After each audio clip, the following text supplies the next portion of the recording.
Antes de sumergirnos en el relato de hoy, te invito a hacer algo especial. Al compartir esta historia, no solo compartes un video, sino que extiendes una bendición y una lección de vida a alguien que podría necesitarla. Que la gracia de Dios ilumine tu generosidad y te acompañe siempre. Ahora, abramos el corazón y escuchemos. En un rincón casi olvidado por el tiempo, en una ciudad vibrante llamada San Isidro, el sol pintaba de oro los tejados de tejas rojas y las calles empedradas resonaban con el eco de la vida cotidiana. Allí vivía Carlos, un joven de 25 años con el corazón desbordante de promesas y una mirada encendida por la ambición.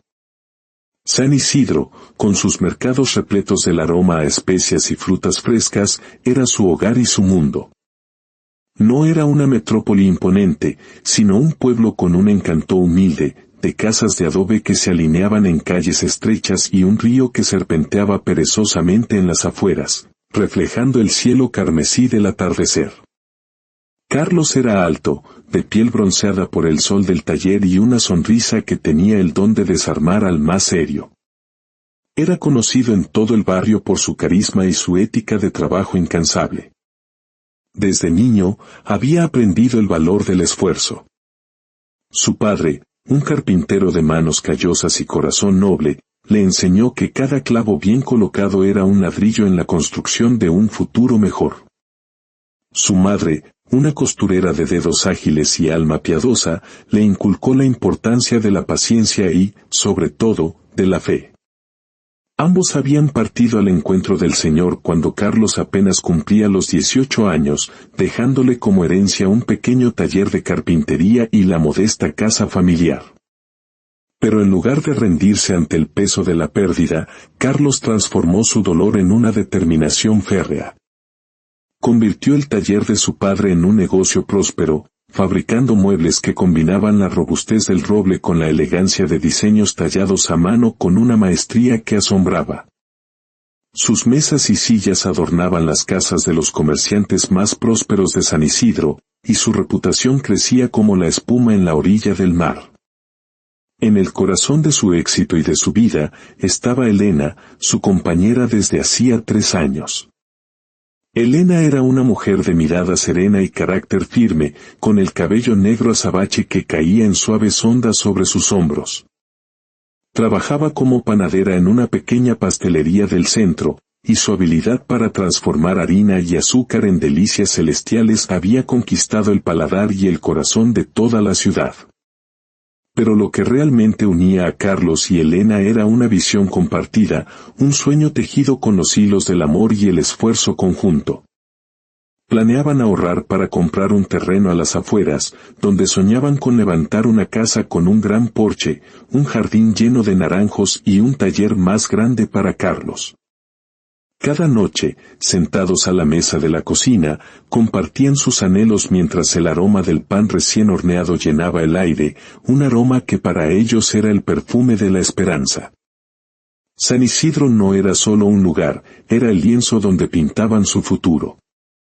Los vecinos los respetaban, no solo por su trabajo, sino por su bondad. Carlos siempre encontraba tiempo para reparar una silla rota para una viuda sin cobrarle un centavo, o para tallar un juguete de madera para los niños del barrio. Elena, por su parte, regalaba panecillos a los más necesitados y su risa era un bálsamo para los días grises. La pareja era un faro de esperanza en una comunidad donde muchos luchaban día a día por salir adelante. Sin embargo, incluso en los días más soleados, las sombras acechan. Carlos, aunque disciplinado y de buen corazón, tenía una debilidad, una confianza casi ingenua en los demás. Creía que todas las sonrisas eran sinceras y que cada palabra amable era un reflejo de buenas intenciones. Esta inocencia, aunque admirable, lo hacía vulnerable. En el mercado donde solía comprar madera, había conocido a un grupo de hombres que se hacían llamar los viajeros. Eran comerciantes itinerantes, hombres de ropas coloridas y palabras rápidas que llegaban a San Isidro cada pocos meses con historias de aventuras y promesas de riqueza fácil. Entre ellos destacaba Diego, un hombre de unos 30 años con una barba bien recortada y unos ojos astutos que parecían estar siempre calculando. Diego tenía un don para las palabras, y sus relatos sobre fiestas en ciudades lejanas, noches de risas y placeres sin fin, fascinaban a quienes lo escuchaban. Una tarde, mientras Carlos cargaba tablones de madera, Diego se acercó con una sonrisa confiada. «Carlos, amigo», exclamó, dándole una palmada en la espalda. «¿Siempre trabajando, eh? ¿No te cansas de llevar esa vida de monje?» Carlos rió, acostumbrado a las bromas de Diego. «El trabajo dignifica y me mantiene vivo», respondió, limpiándose el sudor de la frente.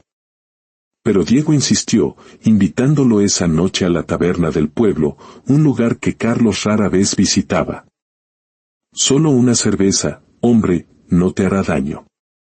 «Deja que te cuente cómo se vive de verdad», dijo Diego, guiñándole un ojo. Carlos dudó. No era hombre de tabernas, pero la idea de relajarse después de un día largo le resultó tentadora.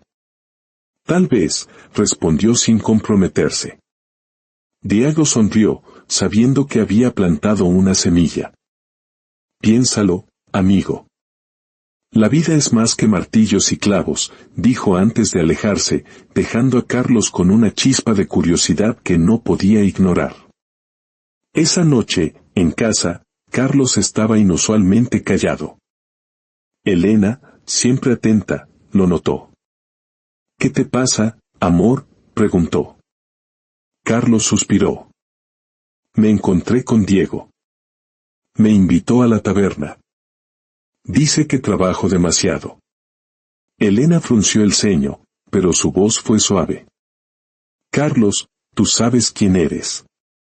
No necesitas las tabernas para ser feliz. Lo que tenemos aquí», dijo, señalando su hogar, «esto es real. Ten cuidado con los que solo hablan de placeres efímeros». Carlos asintió, pero en su interior, la semilla de la duda comenzaba a germinar.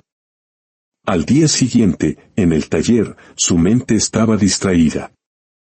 Por primera vez sintió que su rutina, ante su orgullo, era una carga. Las palabras de Diego resonaban: «La vida es más que martillos y clavos». Al atardecer, tomó una decisión impulsiva. Cerró el taller y se dirigió al centro del pueblo. La taberna lo esperaba. Al entrar, el olor a cerveza y humo lo envolvió. Diego y sus amigos lo recibieron con gritos de alegría. Le pusieron una jarra en la mano y las horas pasaron en un torbellino de risas y brindis. Por primera vez en mucho tiempo, se sintió libre, como si las responsabilidades fueran cadenas que podía quitarse por una noche. Cuando salió de la taberna, tambaleándose bajo la luz de la luna, no se dio cuenta de que algo en él había cambiado. La semilla de la duda, regada con cerveza y palabras vacías, había comenzado a echar raíces. Esa noche fue solo el comienzo de un camino que lo llevaría a perderlo todo. La mañana siguiente, despertó con un dolor de cabeza punzante y la boca seca. En la cocina, el silencio de Elena era más elocuente que cualquier reproche. «Llegaste tarde anoche», fue todo lo que dijo. La tensión entre ellos era una grieta que apenas comenzaba a formarse en una pared sólida. Esa tarde, Diego apareció de nuevo. «Anoche te vi diferente, amigo, como si por fin hubieras despertado». «¿Repetimos esta noche? Hay una fiesta». Carlos dudó, recordando la mirada de Elena. Pero Diego insistió: «Te lo mereces. Todo ese trabajo que haces, ¿para qué, si no lo disfrutas?». Las palabras de Diego eran un veneno dulce. Esa noche, Carlos tomó unas monedas del cajón donde guardaban sus ahorros para el futuro. Solo para una noche, se mintió a sí mismo. «Volveré temprano», murmuró a Elena sin mirarla. Ella no respondió, pero sus ojos se llenaron de un dolor que Carlos no vio. La fiesta era un torbellino de música, alcohol y desenfreno. Carlos, que al principio se sentía fuera de lugar, pronto se dejó llevar. Bailó, rió y bebió hasta el amanecer. Cuando regresó a casa, tropezó al entrar, despertando a Elena, que lo esperaba con una vela encendida. ¿Dónde estabas, Carlos?, preguntó su voz, temblando de furia y tristeza. Solo fui a divertirme un poco, amor. No es para tanto, respondió él, aún bajo los efectos del alcohol. Elena se levantó y se fue a la habitación, cerrando la puerta con cerrojo. El sonido fue como un martillazo en el pecho de Carlos. Los días siguientes fueron una espiral descendente. Las noches en la taberna se hicieron frecuentes. Comenzó a jugar a las cartas, perdiendo poco a poco los ahorros que con tanto esfuerzo habían reunido. El taller, su orgullo, comenzó a sufrir. Los clientes se quejaban de los retrasos. Su reputación se desvanecía. Elena luchaba por mantener todo a flote, pero veía cómo el hombre que amaba se transformaba en un extraño. Una noche, lo confrontó. Carlos, estás tirando todo por la borda. Nuestros sueños, nuestro futuro. Él, irritado, respondió con brusquedad, solo estoy viviendo un poco, Elena. No soy un esclavo. El dolor en los ojos de Elena fue como un puñal. La caída se aceleró. Una noche, en una partida de cartas, desesperado por recuperar lo perdido, apostó el taller en un pagaré. Y perdió. Al llegar a casa, encontró a Elena empacando una pequeña maleta.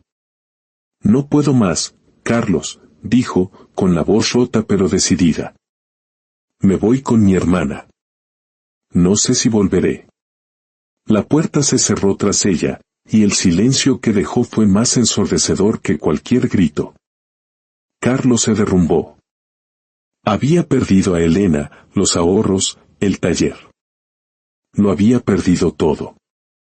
Pero en lugar de enfrentar sus errores, se hundió aún más en el alcohol y las apuestas, buscando olvidar el vacío que ahora llenaba su vida. El otoño llegó a San Isidro, y la ciudad parecía reflejar su declive. Los vecinos lo evitaban, susurrando sobre el carpintero que había perdido el rumbo. Se vio forzado a hacer trabajos esporádicos para sobrevivir, pero cada moneda que ganaba se desvanecía en la taberna. Un día, un antiguo cliente, don Rafael, lo encontró en el mercado. ¿Qué te ha pasado, muchacho? Antes eras el orgullo del barrio. Carlos, avergonzado, solo pudo murmurar, a veces uno se pierde, don Rafael. Desesperado por dinero, aceptó un trabajo de un hombre llamado Marcos, transportar unas cajas selladas a una ciudad lejana. En el camino, descubrió que transportaba licor de contrabando. La culpa lo carcomía, pero el dinero le dio un falso respiro. Intentó reabrir el taller, pero la soledad y la tentación eran más fuertes. Una tarde, recibió una carta de Elena.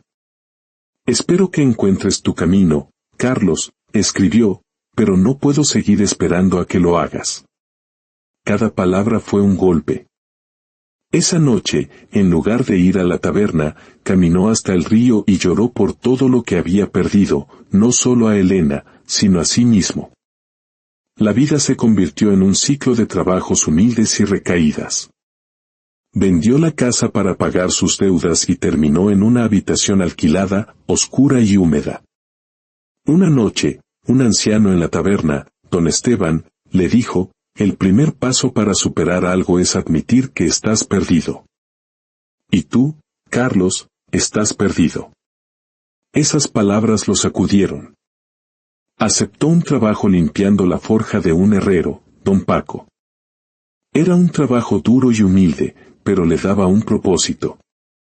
Por las noches, en lugar de beber, escribía cartas a Elena que nunca enviaría, pidiendo un perdón que sentía que no merecía. El pasado, sin embargo, volvió a buscarlo. Un hombre llamado Vicente, socio de los contrabandistas, lo amenazó, exigiéndole que trabajara para ellos. Aterrado, Carlos confesó todo a don Paco, quien le aconsejó: si quieres ser libre, tienes que enfrentar lo que te ata. Ve a las autoridades. Con el corazón en un puño, Carlos fue a la comisaría y contó toda la verdad. Las autoridades iniciaron una investigación y los contrabandistas fueron arrestados. Por primera vez en mucho tiempo, Carlos sintió que había hecho lo correcto. Una tarde, recibió otra carta de Elena. Supe que estás intentando cambiar. No sé si puedo volver, pero quiero que sepas que rezo por ti. La carta no ofrecía promesas, pero le dio la fuerza para seguir adelante. Decidió aprender el oficio de herrero. Don Paco le enseñó, diciéndole: el fuego forja más que hierro, Carlos. También forja hombres. Los años pasaron. Carlos se convirtió en un herrero respetado, aunque nunca recuperó la prosperidad de antes. Encontró una paz humilde en el trabajo honesto, pero la soledad y el recuerdo de Elena nunca lo abandonaron. A los 40 años, dejó San Isidro, incapaz de soportar los fantasmas de su pasado. Viajó de pueblo en pueblo, pero a medida que envejecía, el trabajo se hizo más difícil y, finalmente, terminó en las calles. Ahora, a los 60 años, era un mendigo. Su cuerpo estaba encorvado, su cabello gris, y sus manos temblaban. Pero dentro de él ardía el deseo de compartir su historia. Una tarde, en una plaza polvorienta, un joven aprendiz llamado Javier se le acercó.